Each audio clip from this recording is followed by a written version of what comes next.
to hear those words this morning and be warmed. I know it's a little chilly, but you've got to hear those words and be so warm. You know, there's an old story about a guy who once came to church. He didn't come to church very often. In fact, he came pretty infrequently. And so on this morning, he loaded the family into the car and went to church. And afterwards, he got back in the car, and he seemed to be complaining about everything that had happened at church that day.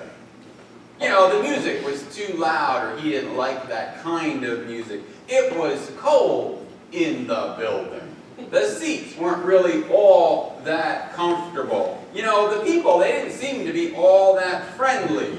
And the coffee, it wasn't exactly the style that he likes. And he went on and on and on the way home. Finally, his son, who was very observant, sitting in the back seat, he says, Dad, you know, you have to admit, it really wasn't a bad show for the $1 that you gave them. Well, that's not what we do here at Lifegate, is it? Today we're in part 3 of final week in our message series called This Is What We Do. And along the journey we've been talking about the blessings of generosity. There's a story that was put into the Washington Post. It appeared back in 2015, and it's a story of what happened in a church one Sunday morning. The church's name is Sycamore Creek Church, and they're in Ohio. And you see, this church did something a little odd. They ordered pizza during the service. They continued on with the service, and when the delivery woman showed up with the $5.99 special pizza, she was asked to come forward and come up on the platform. The pastor invited her up, Pastor Steve Markle, and he asked her, so tell me, what's the best tip you've ever been given all this time that you've been delivering pizza? And she had to think for a little bit, and she said, well, I guess a $10 tip was probably the best I've ever received. And so Pastor Markle began to tell this delivery woman about generosity and how the church had been learning about generosity, and they were beginning to practice it in different ways to grow their faith and to deepen their trust in God. And he said, on this very day, our congregation decided to be generous to a complete stranger. And so just before you got here, we took an offering. The pastor handed that delivery woman an offering of a little over $1,000 for delivering a pizza that morning on Sunday. This is what we do as followers of Jesus Christ. Now, many of us hear a story like that, we think, wow, I would love to be blessed like that. I would love to go to work one day and, look at all my tips that I get, which is probably nothing, and have someone drop over $1,000 into my hand. That would be awesome. I also wonder this morning how many members here this morning would like to receive the massive blessing of being part of a congregation who gave. The blessing that it is to give so much more than it is to receive.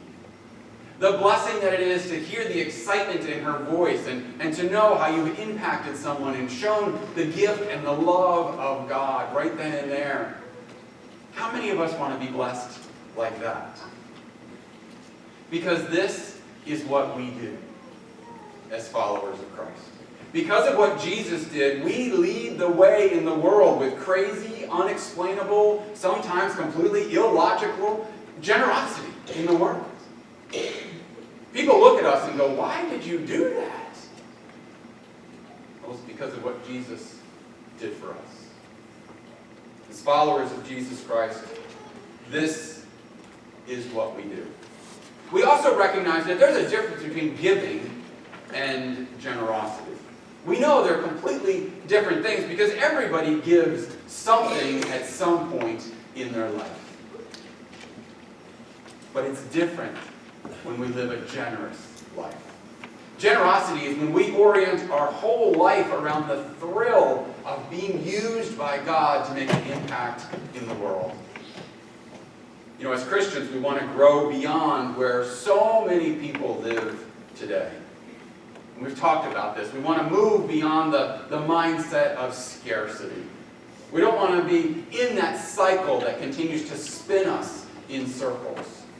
You know, we've talked about this, the scarcity model. This is where we understand that God provides everything we have. God gives us all the resources, everything you're wearing, everything that's in your pockets, everything in your pocketbooks, everything at home, everything in your garage, in your storage unit. It all comes from God.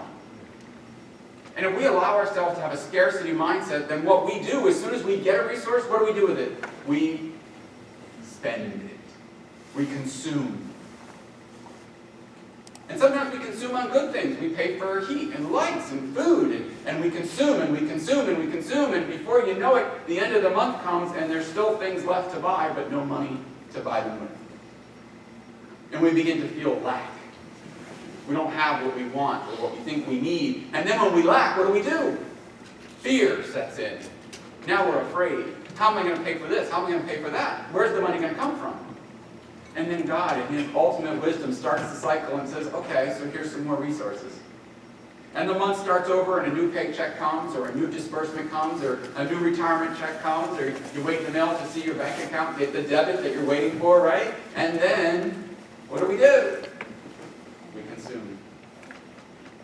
And the cycle goes round and around and around. And we don't seem to grow from that, but we know that as followers of Jesus Christ, we're not going to live in scarcity model because we know God provides all that we could possibly need and so much more. We live and we understand that there is a God out there who is an abundant God. And so as followers of Christ, we live in a model of abundancy. God provides. And what do we do in response to God providing for us? We worship Him by giving back first. The first 10%. The very first. Not the last, not the middle, not the leftover, not I wonder if it'll come. The very first. And we don't do that out of response of obligation or neglect. We do it because we are worshiping the one who gave it to us. And when we do that, we give. What does God do? We add to the world, and we add a couple of shoeboxes to the world, and what happens? God does what? God multiplies it. He turns a couple into 10, 20, 30,000. And His word spreads throughout the world. And when you and I see that, that does what for us? We put our trust in God. We understand God is at work in this world. And that deepens our heart and our faith. And our faith grows. And as our faith grows, we continue to give. And we continue to give, guess what God does? He pours out more resources. God says, with an abundant giving heart, I will supply that much more. When we put God first. So we don't ask ourselves what we can buy or what we can afford. We ask ourselves, what do I already have? What do I already have that I can be a blessed, abundant giver with? You have given to people you don't even know, who live farther away than you can imagine. And you've blessed them. And the joy that that brings the children who are here this morning, to be able to participate in that, and those of us who helped the children to be able to participate in that, it gives us great joy. The joy of blessing in generosity. Now we're going to explore some ways for us to grow into an abundant life. Because this is what we do. And the first way that we do that is spontaneously. Now I know you've all probably participated in this. You've all gone to the grocery store and there's someone standing outside the door collecting for something. Amen? Now I don't want to name the little boys and girls who were there, but they're there. You did not wake up that morning and say, I want to run over to the grocery store so that I can plan my budget so that I can give some money to those people. It was spontaneous, was it not? When you're driving around in our area nowadays, and this is something that I could get on a soapbox about, but you come up to a traffic light and there's people holding containers outside your window. In many cultures we call that begging, but here we have different groups who stand on the weekends at red lights and collect money. You didn't plan to roll down your window and give out money. It was spontaneous. You come to church and you hear a beautiful story about somebody who was moved by the church, or a missionary who comes and tells you all the work they do in the world, or the band just knocks it out and kicks it, and you're just so moved that you just start digging deep. That's spontaneous giving. When there's a flood, a hurricane, a fire, we give. And we give big. We support families through the entire process. We're still working with people suffering from Hurricane Sandy 5 years later. We give, and we give, and we give, and we give, and we step right up. You know, there's a Bible story about spontaneous giving. It's called the Good Samaritan. Man wakes up in the morning, he doesn't say, hey, I want to run out on the street and find somebody who just got beaten up. But he's walking along the path and he comes across a Jewish man who had been robbed. He had been beaten terribly, and he's laying on the side of the path and he's left there to die. A couple of other religious men, they walk by, but they cross the street and go on the other side because they don't want to get involved. But a Samaritan man, who, by the way, is not allowed to even speak to the Jewish people, he walks right up to the man, hugs him, comforts him, put oil on his wounds, takes out some bandage cloth wrapping that he had in his sack, wraps him up, and takes him with him. Completely spontaneous. Completely out of the ordinary. Completely accidental or providential.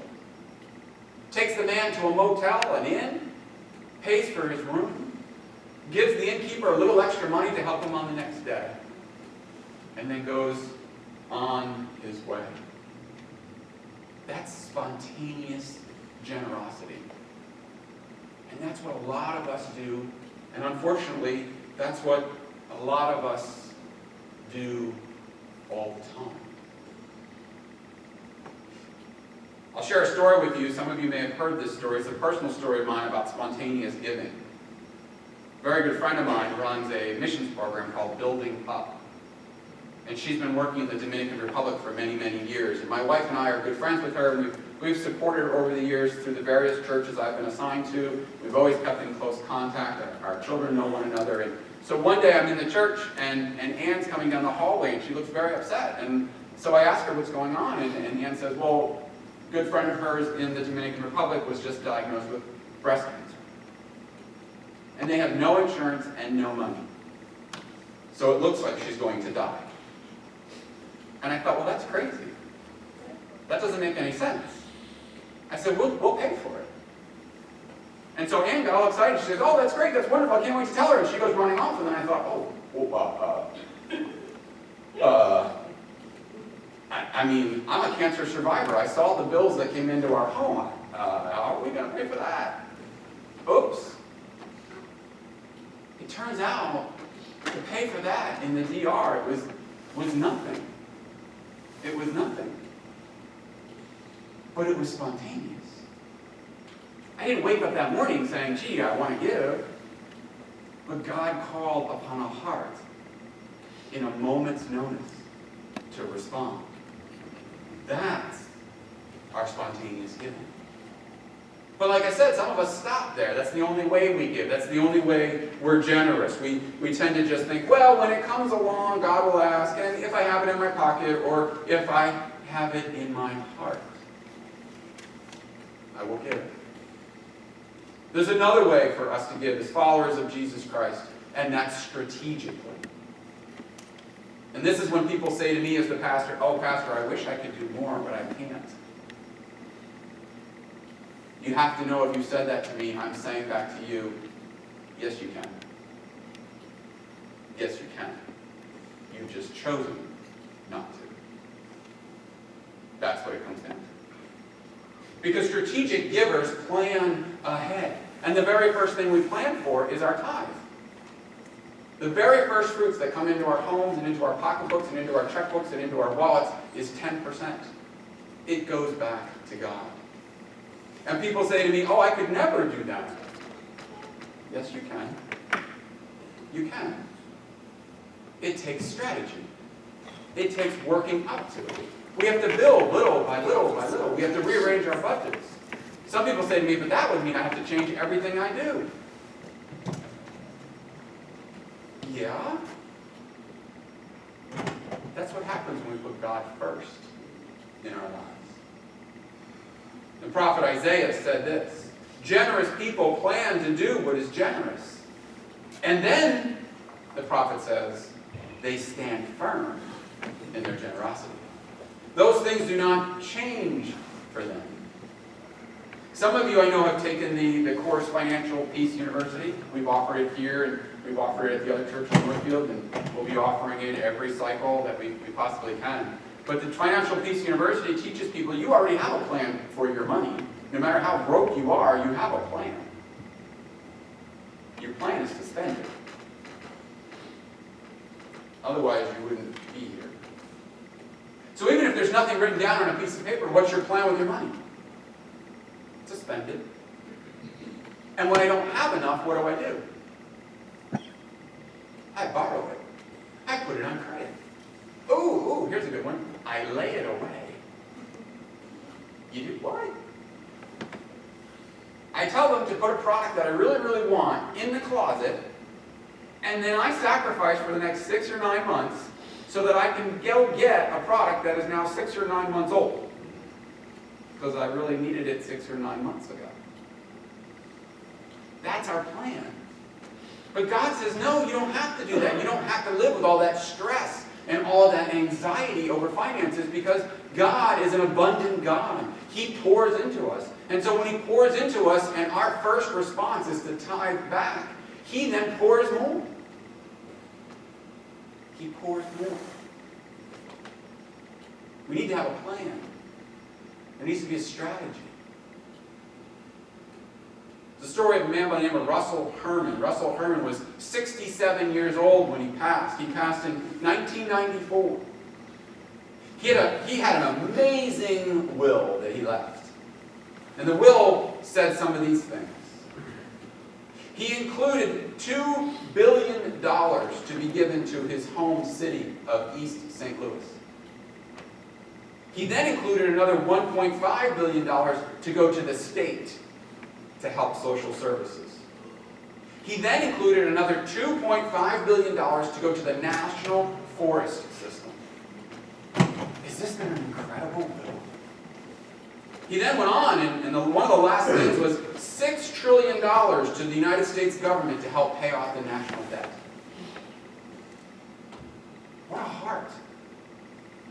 The problem is, when Russell died, the only thing he owned was a 1983 Oldsmobile. What a giver. It takes strategy, brothers and sisters. It takes strategy. We have to be planning for this. And it has to be a plan that honors God. You know, there's a great story in Scripture about a woman who gave back. And this leads us to our third way of leading to an abundant life. And that's giving sacrificially. One day Jesus goes into the temple, and he's sitting there right by the steps, and he's watching people as they're coming into the temple and leaving their offering in the box, and then they're going into prayer time. Now can you imagine this? Just for a moment, I want you to imagine that Jesus is sitting next to you this morning as we pass the offering plate. I wonder if that will change your mind a little bit. Jesus is sitting there at the opening of the temple, and people are coming in, and a widow comes in, and she puts her very last coin into the box. And Jesus calls her out on this, and he turns to the religious authorities and those who were much more wealthier, who had probably written checks or swiped their debit card as they were going through, and he said, "This woman has given much more than any of you, because she has given out of what she does not have. She has given out of scarcity. The rest of you just give out of abundance," he says. It makes me wonder how sacrificial we need to be. So we had a meeting 2 weeks ago, our team meeting for our missions trip going to the DR. We're going to the Dominican Republic in January, and we had a missions team, and one of the ladies who went with us last year is coming back with us again this year, and she was there, and she looked like she was struggling on her face. And she kept saying, I want to go, I just don't know if I can do this. I don't know if I can swing the money, I don't know if I can swing the time off from work. You know, it's a lot. After the meeting, she decided that she was not going to go. She can't go this year, it's too much. She went home and she collected some clothing around her house and some friends, and she called one of our team members, could you come to my house and pick up the donations so they can get packed for the trip. Our team member went over to the house and went to pick it up, and this woman handed her a check, a donation for our trip. She handed her a check for $1,000. She said, God spoke to me. And God told me I need to take this out of my retirement savings and put it towards a house for a family in the Dominican Republic. So the team member's all excited. The team member gets out in her car and she hops on her cell phone and she calls me right away. She says, Pastor Tom, you're not going to believe this. This is awesome. We just got a check for $1,000 and it came from so-and-so. You're not going to believe it. And I was like, whoa, wait a minute. Whoa. And I immediately thought of Jesus sitting in the front of the temple watching this little old woman give her very last coin, and I thought, Jesus, why did you let her do that? She needs the coin to eat. He should have said, no, take that coin back out of the box. And I said to the team member on the phone, I said, take that check right back to her. She needs the money. Her car is broken down. She lives in a very dilapidated building. She's struggling from week to week. We cannot take that money. But this is what Jesus says about giving sacrificially. He says, this woman has given out of so little that it means so much more.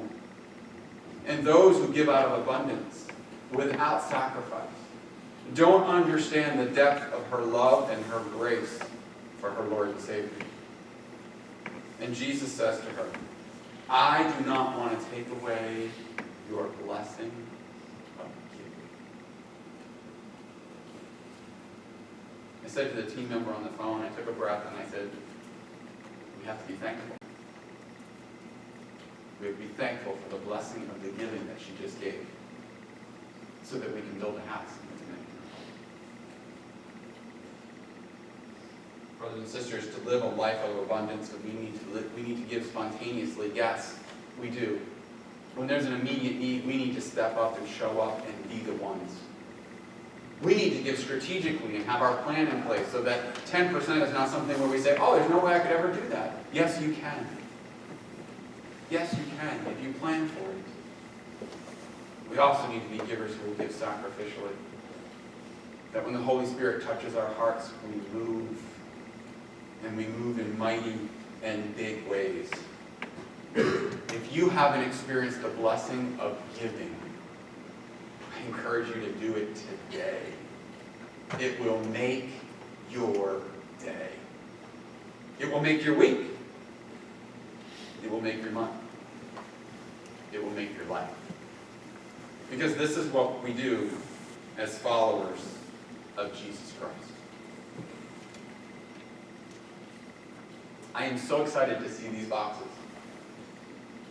I am so excited to see the stuffed animals out there waiting to go to warm a child's heart on the day they're adopted. I am so excited to see the 75 people who come into our thrift store every day that it's open to be prayed over, to be cared for, to have a conversation with. And oh yeah, sometimes they get a good deal on a piece of clothing. I'm so excited about the people who come in this building to support one another with their addictions.